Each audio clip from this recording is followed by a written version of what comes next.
Hello everyone. Now we are making resin coaster.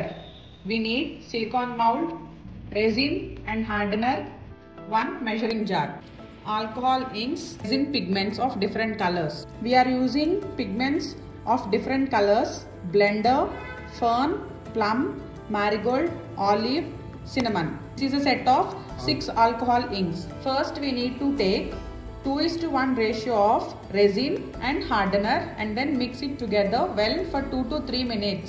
So resin తో work చేస్తున్నప్పుడు hands కి gloves పెట్టుకోవడం అనేది మోస్ట్ ఇంపార్టెంట్ థింగ్, లేకపోతే రెజిన్ అనేది హ్యాండ్ పైన డ్రాప్లెట్ గా పడుతుంది. Now we are taking resin in the ratio of 2:1 and mixing it with hardener. Resin and hardener వేసిన తర్వాత ఎక్కువసేపు మిక్స్ చేయాలి, లేకపోతే వాటర్ బబుల్స్ అనేవి ఫామ్ అవుతాయి. రెజిన్లో బబుల్స్ పోవడానికి హాట్ వాటర్ హెల్ప్తో డబుల్ బాయిలింగ్ మెథడ్ లాగా నేను మిక్స్ చేసిన రెజిన్ అండ్ హార్డనర్ని ఇలా వాటర్లో డిప్ చేస్తున్నా. ఏవైతే ఎయిర్ బబుల్స్ ఫామ్ అయినాయో రెజిన్లో అవన్నీ పాపప్ అయిపోతాయి. నేను ఇక్కడ 3 కలర్స్ యూజ్ చేస్తున్నా. బ్లూ కలర్ వేసిన తర్వాత మిక్స్ చేసి మీ ఏదైతే మిక్సింగ్ స్టిక్ ఉందో దాన్ని బాబ్ తీసుకున్నప్పుడు కలర్ మొత్తం సేమ్ ఈక్వలెంట్గా కనిపించాలి. అప్పుడే కంప్లీట్ కలర్ మిక్స్ అయినట్టు. ఇంకొక బౌల్లో వైట్, ఇంకొక బౌల్లో మెటాలిక్ సిల్వర్ తీసుకుని మిక్స్ చేస్తున్నా.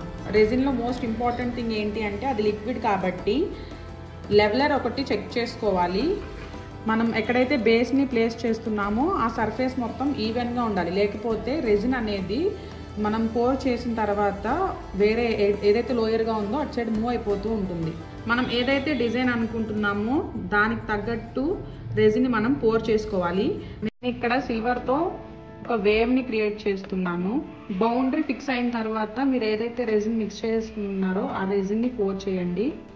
నెక్స్ట్ నేను బ్లూ కలర్తో ఆపోజిట్ సైడ్లో రెజిన్తో ఫిల్ చేస్తున్నా. మనం రెజిన్ వేసిన తర్వాత దీన్ని స్టిక్తో స్ప్రెడ్ చేసుకోవాలి.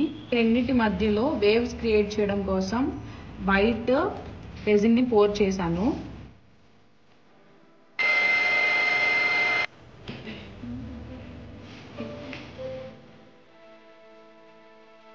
రెజిన్ 24 అవర్స్ అయిన తర్వాత నేను మౌల్డ్లో నుంచి డిమౌల్డ్ చేస్తున్నాను.